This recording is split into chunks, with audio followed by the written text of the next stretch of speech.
Two new decisions by India's federal government have caused anger in the southern Indian states. One is Prime Minister Narendra Modi's decision to implement delimitation, an exercise whereby India's parliamentary constituencies are redrawn to reflect its population. The second is a controversial education policy regarding languages taught in schools. Since Hindi is mostly spoken in North India, the South feels that it discriminates against them. I spoke to Ms. K. Kanimori, a member of parliament from the southern Indian state of Tamil Nadu. Her party, the DMK, has been leading a strong movement on both these issues.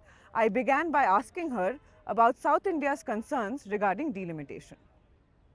States like Tamil Nadu, Kerala, Punjab, just not the South Indian states, Punjab, Karnataka, Andhra, all of us have put in effort to reduce the population, keep the population growth under control.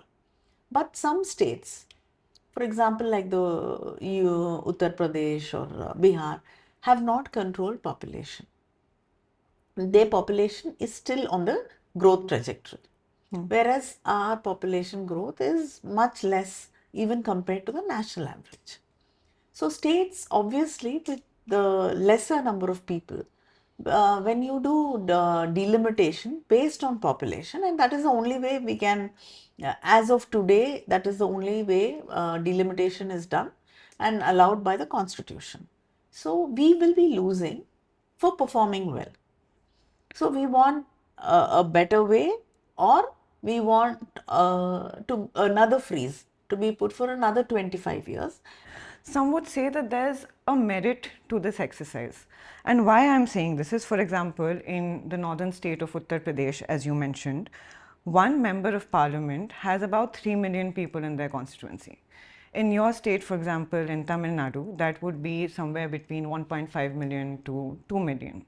So, how would you justify that? Because that would mean that a voter in Tamil Nadu has probably twice as much say in parliament than a voter from Uttar Pradesh, for example. The say of Tamil people at the totally, when you talk about delimitation based on population, it means that our say in parliament or southern India will become much less than what it was. So any national party does not have to take into account many states and our concerns when it comes to winning elections. Yes, after a point, maybe they don't even have to come and campaign there. You can win elections because certain seats are more than enough, or states are more than enough to give you the adequate number of seats to win elections.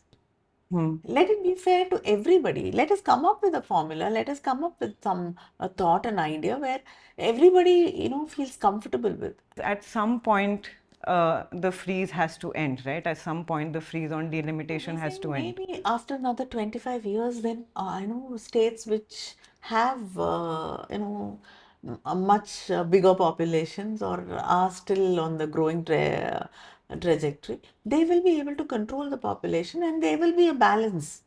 Then I think then when you do delimitation based on population, then I think it will be much more fairer delimitation and fairer process. Moving on to the next issue, you and your party have raised in parliament about the three language issue that has been brought in by the new education policy that the Modi government put in place in 2020.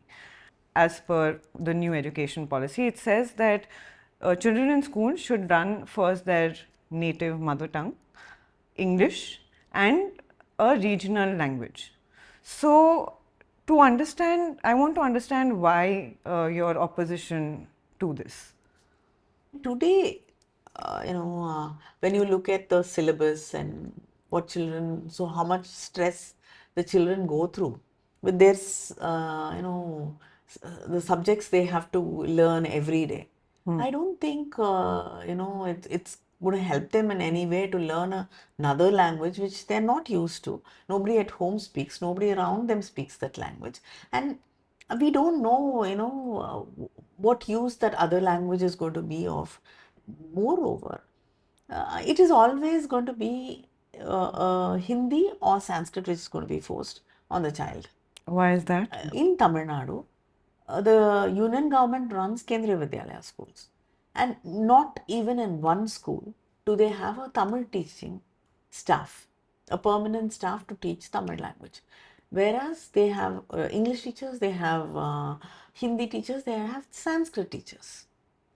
So, how do I trust a government which does this and does not appoint Tamil teachers in Tamil Nadu to, be fair and believe that they will not impose Sanskrit or Hindi? What does a child do learning Sanskrit?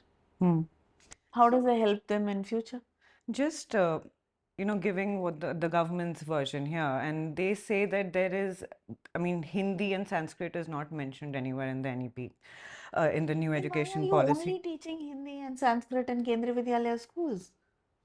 So, just as a devil's advocate, if the child learns Hindi, one would say, what is the problem? Because if they go to study, for example, in North India where Hindi is spoken, or if they go there to work, then it will help them. So, in that sense, is there a problem? What is the issue if a No, child if a is learning child Hindi? wants to learn Hindi, there are schools which teach Hindi also in Tamil Nadu. Tamil Nadu government does not say that don't learn Hindi, don't learn Telugu, don't learn anything. You can learn any number of languages you want to learn, but don't force it on a child. Tamil Nadu's opposition to the three language theory has been historic. And From the 1930s, we've been fighting it. And there's a certain identity battle also, an identity politics angle to it also. It's not just about the workload on a child. If you could explain a little bit about that. See, they say that you are less of a, I mean, the way they put it across is if you don't know Hindi, you're less of an Indian. Because you will not be able to, go to another place, you can't communicate, this is the only linked language which will unite India. It is far from the truth. This is whose thought process? Obviously, the union government is saying that. And I don't think that one single language can unite us. The government has never said in as many words, politics aside, has never said in as many words that Hindi should become the language everyone should speak. Politicians from the government, leaders from the government, have accused you and your party of raising these issues of language as well as delimitation to distract from more important issues and more important problems that may be taking place in your state. No, How do you respond to that? Who is starting this issue? We did not start it. We don't want to start it.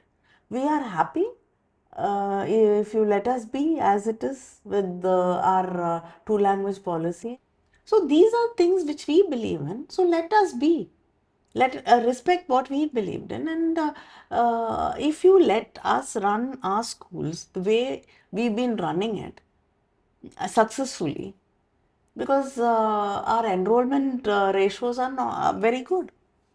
And the number of students who go to higher education is much more in Tamil Nadu is much more than the national average. So we've been doing very well.